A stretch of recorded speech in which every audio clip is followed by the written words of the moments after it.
So when I was 18 years old, I was invited to go on a mission trip, and this was not at all to my liking. I did not want to go on this mission trip. I didn't want to do anything related to church. I was a believer in the Lord, but I really avoided any sort of thing like that because I thought if I do these things, God is going to take over my life, and I will not have any fun, and I will not get any of the things that I want to get done. It's going to be terrible. And so this person invited me to go to Spain, and I was like, well, maybe someday I would go to something like that, I guess, but definitely not this year.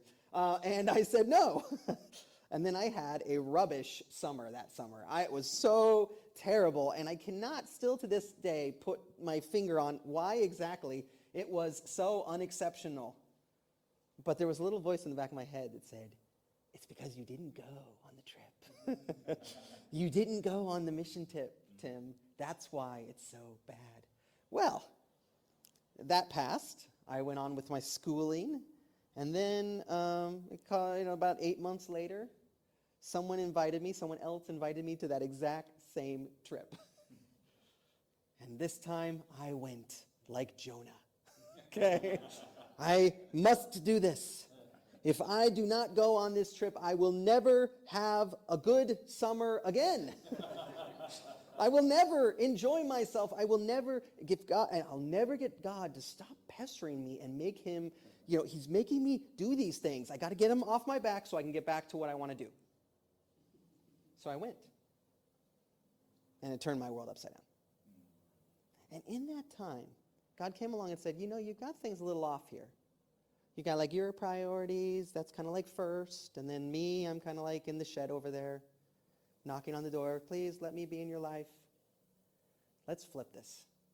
You just do what I ask from now on. And those priorities and things, I don't want you to let go of those. I'm not saying that, but let me take care of that as you take care of my commands, as you take care of my words.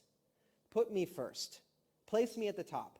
And watch what I do with those other things. I'm not going to let them go. I'm not going to throw them away. I'll take care of you. I'll put clothes on your back and food in your cupboards, and I'll plan your life. But you know what? Put me first. Listen to me. And I began to change, and this is why I'm here in this country of all places. How many times do you think I thought, I can't wait to go to Great Britain? Never crossed my mind. Never crossed my mind to come here. And had I known all of you, I would have wanted to come here, just so everyone knows. Okay? That's what this book is about. God has always taken care of me, by the way. Ever since I said, you just tell me where to go, and I've kind of done that, God has always taken care of me. Everywhere I've gone, he's taken care of me, but he's taken me to places I would never, ever go, and he's shaped my life to a different destination than the one I planned, and it's a better destination. Now, this morning, the Israelites are coming back. Okay, we can see their feet walking back into Jerusalem. And the question is, what are things going to be like now? And out of the gate, God gives us this book, Haggai. And the book Haggai says to you, listen, put me first, God says. Put me first, and I will take care of you and your things. Now, that's our big idea this morning, I think. If we click, it should be there, I hope. Should it or shouldn't it? I did it last night in the middle of the night, so you might not have updated. Oh, there we go. Excellent. It is there. Put me first, and I will take care of you and your things. That is the big idea. I want you guys to know, if you will apply this to your life, amazing things are going to happen. It won't be the things that you plan, but it will be amazing, and God is going to look after you. Put me first, God says, and I will take care of you and your things. And we can see this in the structure of the book. So click again. Here's the big structure of the book of Haggai. We can boil it down to two big requests from God, okay? There's 6 words from God, but it's really basically, there's 3 and 3, as you imagine. There's 2 big asks. And the first is, put me in my house first, and I will cause you to be a success. That's the first big ask, okay? And then the second one, put me first wholeheartedly, and I will make your future success. I will plan your destiny, and it will be the right destiny, God says. These are his 2 big statements. And in the middle, he tells you exactly why this is going to happen. I am with you, he says. He says, I am with you. And that's how you're going to be a success. You put me first, and you put the right person in charge, and he knows how to get things done. And you won't be disappointed. Okay, so that's the big picture. Let's begin by looking at God's first big ask. We see this in verse 4.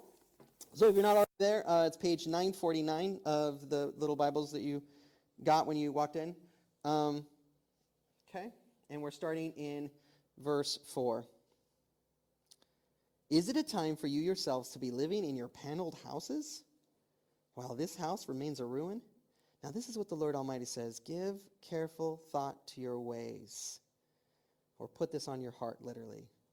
Give careful thought to your ways. You've planted much, but harvested little. You eat, but you never have enough. You drink, but you never had your fill. You put on clothes, but you're not warm. You earn wages only to put them in a purse with holes in it.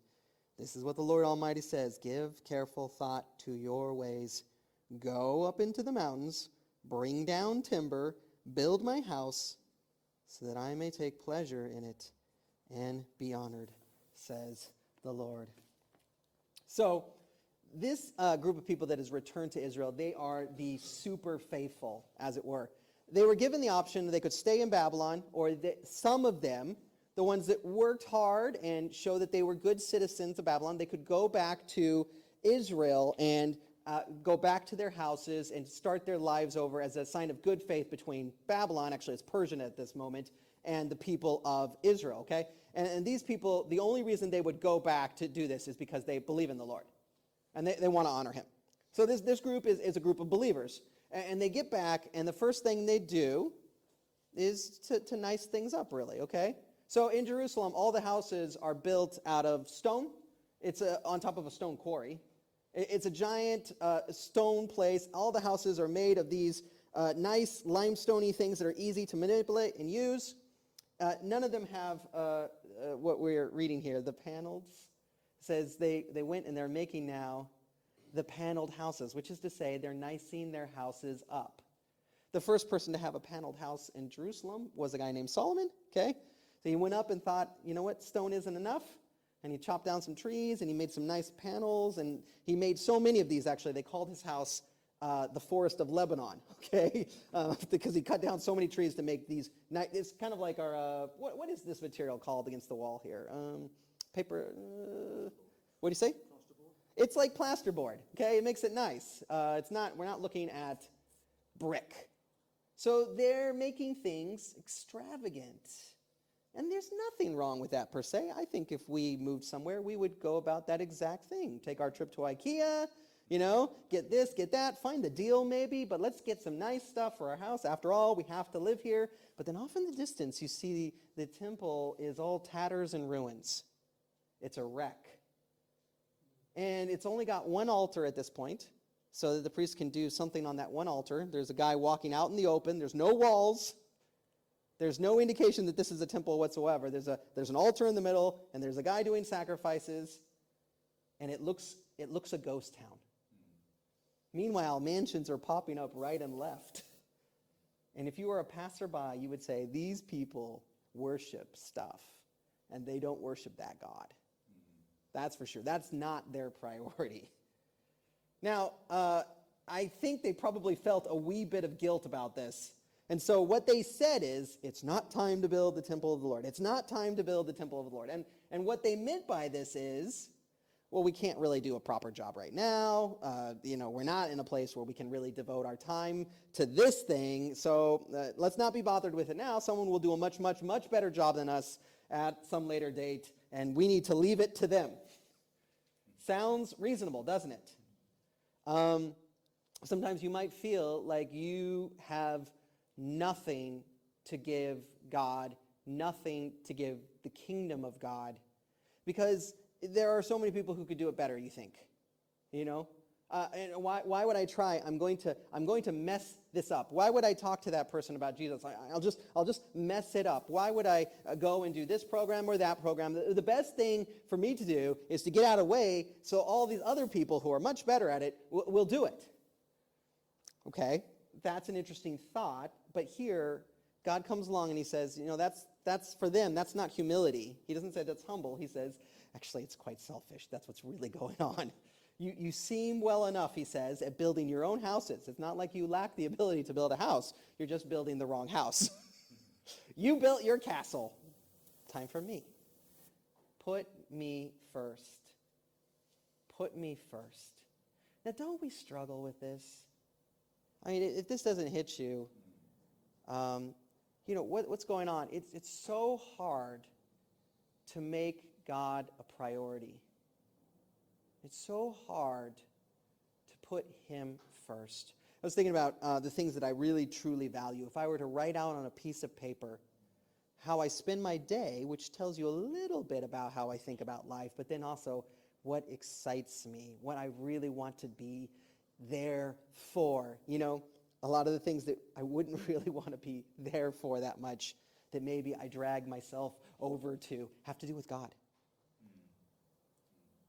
Put me first, says God. I was thinking actually, some people would actually feel, and maybe we feel this way, right? That it would be worse for us to go through a day and think, God didn't do anything in that day and I didn't hear a thing from God. That would be much better than if we lost our cell phone for the day. Or we would be very bothered. Where's my cell phone? We'd be running around looking for it. And if God were quiet the whole day and we didn't talk to him the whole day, we wouldn't bat an eye. Put me first, says God. Now, what God does, because of this injustice that's going on, is he makes everything that they are pouring themselves into unsatisfying. Right? And that's what he says. So they're gathering in, and somehow it ends up not being enough, although it should be enough, right? They have money, and somehow it falls out of their pockets, and it's gone. They're not satisfied in the pursuit of their own things. It ends up being less than what they hope for. And this is great, our dreams cannot bear the weight of glory that we put on them. When we say, if I just have this, then I'll be happy, and we elevate it above God. Here's my goal. If you get that thing, I'll just tell you in advance, it's not enough. There's an empty, hungry longing for something more. You don't even have to get all the way there for me to tell you it will not satisfy you. And then we go to God and we say, what's wrong? And here's his words, take it to heart. It occurs 4 times in the book, take it to heart. It actually kind of frames the book, take it to heart, take it to heart, take it to heart, take it to heart, 2 at the beginning, 2 at the end. And what's to be taken to heart is how we've lost track of our priorities. Just naturally in life, we've begun to elevate ourselves and our own desires, and God is out in the shed, right? We put him somewhere far behind, and he's not first anymore. And God says, just take it to heart and change the way you see things and put me first. Now, God doesn't ask for much. Did you know this? God doesn't ask for much. He says, go up, chop down some wood, bring it down, and, put 4 walls up and get inside, okay? It's not like he's saying, build me a palace. He's not even saying, give me the very, very best thing you could do. He's not saying any of that. What he's saying is, symbolically, do something that shows I'm your top priority. Do something that shows I'm your top priority. And most of us, let's just be honest, we can't spend our day after day, just sitting and worshiping God and doing every little thing all day long for him. God says, just do something symbolically that says, I'm in charge, and you listen to me. You go this direction. Think about it. Just do something in faith. So we don't need to be perfect or proper. We just need to try. Now, I was thinking about this for my own ministry, actually. I was like, God, why did you choose me to be a pastor? Was it because I'm smart, or is it because, I'm good with people? I'm not that great with people. What is it, God? Why did you choose me? And God has kind of answered it, and it's very unglamorous the way he's answered it. He's like, well, did you volunteer, Tim? Oh, yes, I said I was willing. That's why I chose you. I chose you because you said yes. I can use that. I have the power. Now notice this. This is what happens in our text. It says that they listened to this message. They feared the Lord. They turned in obedience to him. And then they began to build. And then it says at the point that they began to build, began to do something, just anything, it says that God's Spirit came upon them, and they became successful at it. He empowered them, and he made what they were doing to be exactly what he wanted to do. So God is the doer here. God is the doer. All he wants is our motivation. Motivation enough to try. Motivation enough to dare to do his will. So that's point one.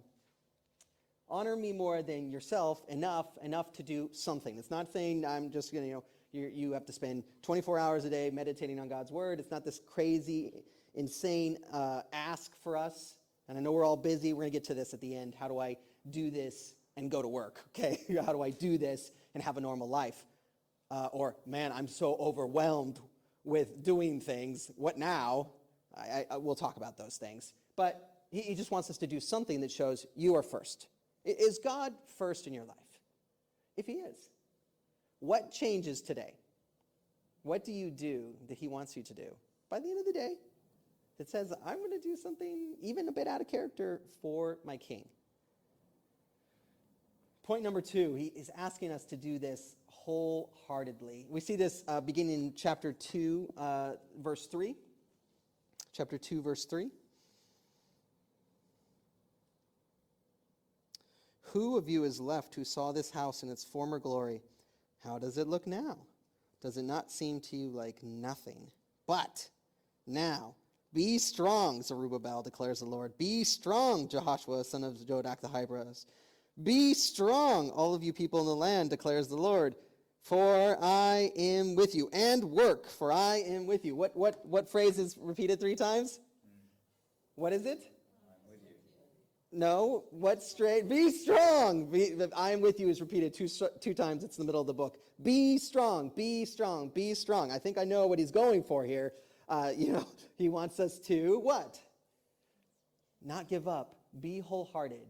Do this with all of our energy. Well, why is he saying that? Well, basically, at the end of, right before God was about to judge the people, in order to tell him that their stories were not over, that he had plans for a bright future for them still, even though essentially they are going to be punished.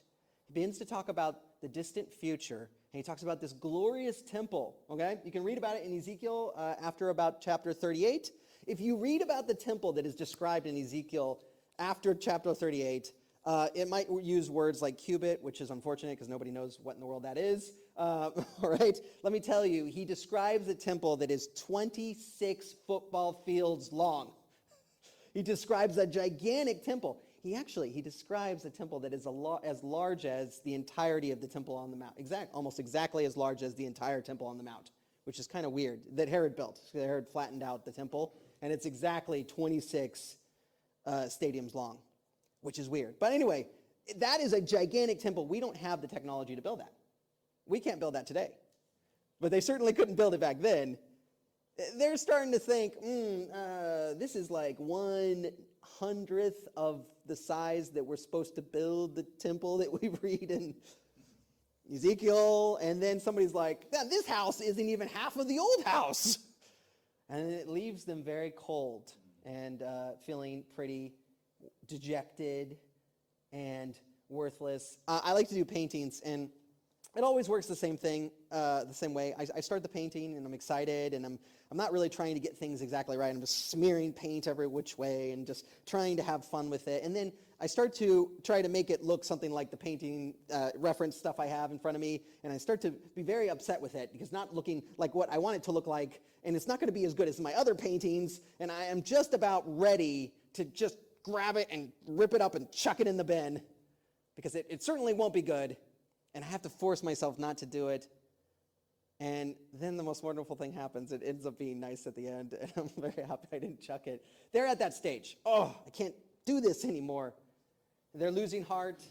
And God says, put your whole heart into this. I can use this. I can use this. Go with gusto, right? Go wholeheartedly. And he says, it turns out that my plans are bigger than your floor pan, right? And he says, one day this place is going to be glorious. It's going to be glorious because there'll be more of God's presence here than was ever in the first temple. And he says, and all the nations will come. They'll all come here and they'll bring their treasures here. He's talking about Jesus, right? Jesus comes, and he comes into the temple, and this is a bigger and more amazing thing than the cloud was in the temple. It's more direct. God comes right into his place of worship, and then what does Jesus do? Jesus invites all of the nations to come and have a relationship with him, and that's what we have right here. And everywhere you go now in the world, you can find these little steeples because of this right here. It all starts with them laying a foundation. But this is 400 years later that any of this takes place. And this tells us that we just have to trust God now in obedience, not knowing what kind of fruit is going to take place from what is said and what is done. We will not probably see the fruit, and we've got to obey and wholeheartedly obey anyway. Even if we feel like we're just, oh, this is such a pain, keep going, God says. Don't give up, God says. Nothing that is done in faith will be wasted. Do we believe this? And some of you may think, I've worked really hard. I remember I had a ministry, and I saw all these kids seeming to kind of come towards the Lord, and then some of them wanted to follow the Lord, and then a bunch of them that said they wanted to follow the Lord stopped following the Lord. And I was dejected for years. And then some of them started to come back to the Lord later, after they had kids and such. Oh, it turns out I do want to be a Christian after all. And I go, oh, it was not in vain. It's not in vain. Nothing that is done in faith is wasted. God has a purpose to it all. It will last. So put him first. Put him first and do it wholeheartedly. Now, there are two more images that I want to handle more briefly that say, essentially, they're talking to this wholehearted idea, okay? Giving all of your heart, okay? So the first one is in chapter 2, verses 13 through 17. I'll tell you about it. We read about it. It's kind of showing the Israelites as being double-minded. They had a change of heart, but now they're just going back to the same old thing. And the example that that is used is really weird and uncommon to our ears for the same reason that going to Shiva is uncommon and weird, right? Okay, it's this idea, it's Jewish-y things, and what he says is if there's clean meat and it touches something that's unclean, that thing doesn't become clean, and if you have something that's unclean, if that touches something that's clean, it becomes dirty. So the illustration would be if you have a clean towel, and that clean towel touches like a muddy boot, the muddy boot doesn't become clean because the clean towel hits it. It just stays muddy. In fact, the reverse is true, right? The clean towel is now going to be chucked into the laundry, and it needs a washing. And then God says, Israel, you are my mud. Okay, that's what he says to Israel, just so you know, you're the muddy boot. And we go, ouch, that's quite a put down, God. But what God is trying to say is, my words only temporarily impacted you.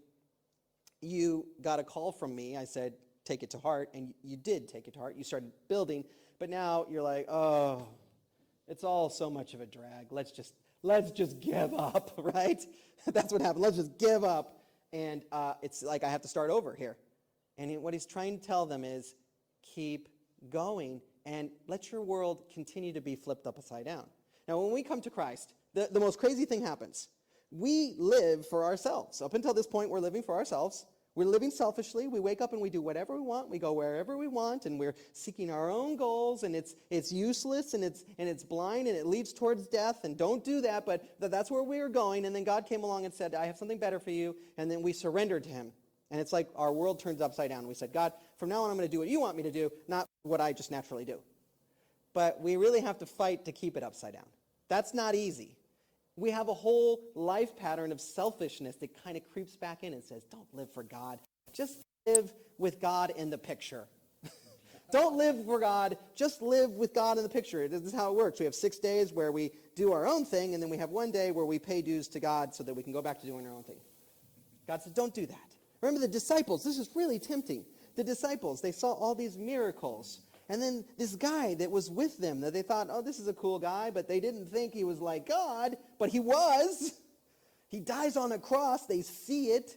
He's buried. The tomb is empty. Then they meet him. This is the whole story. It's happening to these guys. And then after all of this, what do they say? Oh, that's been interesting. Let's go back fishing. That's what they say. Let's go back fishing. Why? Because fishing is where I have all the control. That's my life. That's what I was doing before. I want to go back to controlling everything in my life and doing what I want. And so there they are out fishing, and Jesus says, it's not going to go like this. Keep it upside down. God is first. Wholehearted following of him. Now, the last picture we read in 2:21. So looking at that, it's to Zerubbabel, who is the heir of David. In case you guys want to know who this person is the great-great-great-great-grandson of David. And as I think Yan mentioned, he ends up being the person through in the Messianic lineage that we find in Matthew. So a very important person. It says here in 21, tell Zerubbabel, governor of Judah, I'm going to shake the heavens and the earth. I'll overturn royal thrones, shatter the powers of foreign kingdoms. I'll overthrow chariots and drivers. On that day, declares the Lord Almighty, I will take you, my servant Zerubbabel, son of Shealtiel, declares the Lord, and I will make you like my signet ring, for I have chosen you. So we've already talked in Zephaniah, when we looked at the whole book of Zephaniah last week, we talked about this day of the Lord, okay? This day where God is going to right all of the wrong things in the world, and it turns out that he means all of humanity is going to have to stand trial before him, and it's not going to go so well, okay? He's calling the entirety of the human race to appear before him, and he's guilty, guilty, guilty, guilty, guilty. I'm going to fix all this mess. And for most, it is not going to be a great day. And this is part of the need that we have to go and tell people the good news about the gospel, because there is a day of judgment. There's just one escape here, right? And he says to this man, Zerubbabel, I'm going to put you on my finger like a ring, and you're going to stay safe during this. It's an earthquake, he says. I'm going to shake everything. I want you to realize that God says, and this is God's position, he's the judge, he's watched all this injustice in the world, and he says, I'm going to shake it all down. And that's coming. And if it's going to be like that, then what are we doing making our little castles in the sand as high as we can pile them? Look at this thing I made. Look at this incredible life I've crafted. I've done A, B, and C. And then, boom, the wave just smacks it to bits. And it's gone. And God says, stay with me here, buddy. Stay with me, Zerubbabel. I will hold you forever. And we should pattern our lives for that day. You know, we can be crowned a such and such, a right, noble, honorable so-and-so. We can work as hard as we can, and we can get these titles, and there's nothing wrong with those titles. But if your life is just about those titles, and it's not about God, that's an ultimate failure. And then you stand before the living God, and he says, I'm just going to shake everything, you included, because you have followed in a way that does not please me. And the way that we get out of that is by surrendering to him now. You guys have all heard the song, the praise song? Now is the time of worship, right? One day every tongue will confess to your God. One day every knee will bow. Still the greatest treasure remains for those who gladly serve you now. Let me translate that. That's wrong. Still the only treasure remains for you who will gladly serve me now. Not the, greatest treasure. The only treasure. And we get that treasure through putting God first, letting God save us, becoming part of his kingdom. So we can take all of the things that are passing away a little bit less seriously. And we can take God's command for us a little more seriously. And we can give more of ourselves to him. So that is our message. Put God first. He'll take care of you. He'll take care of you. And he took care of these people, Haggai and all of these people. They were used of God, and they are now with God in glory. And you too will live a life, and I am praying with all of my might that you too will be with God in glory after a number of things happen. Put God first today. Okay? What do we do with this message? Part one, do something for the Lord if you haven't, okay? Do something that says, you're my King, God. You're my King, Jesus. And what I mean by this is obedience.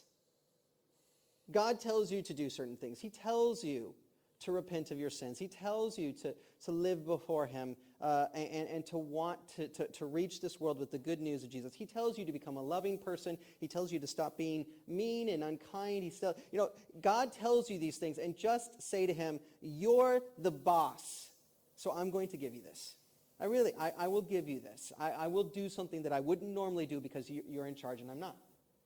And so for many of us, that's our bottom line. We haven't done that. That's what we need to do. You're the boss, God. I'm going to do what you say.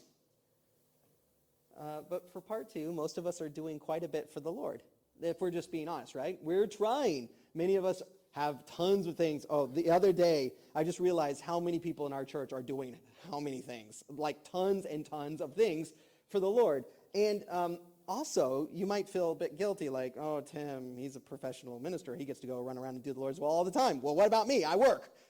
I have a real life, okay? Get it? Yes, I get it. I see what you're saying there. You have something to do for the Lord. Do your work, but make sure you're doing it because he's king of the world and you are his subject. Do your thing with a touched heart, wholeheartedly. I've been given the job to deliver the paper. I will deliver this paper gladly for the Lord. I've been given the job to serve at a restaurant. I will do so gladly for the Lord. This is my offering today. I offer it with my whole life. It'll be amazing what God will do with this. I had two jobs at the same company, a restaurant, P.F. Chang's. I was a server in the distant past. And at the first job, I told everybody that I was a believer, and I really tried to be nice and care about them. And then at the next one, I decided I wouldn't tell anybody, and I just did my own thing. And man, it was night and day. I mean, this one, God was like, yes, keep it going. This one, God's like, why are you even bother working?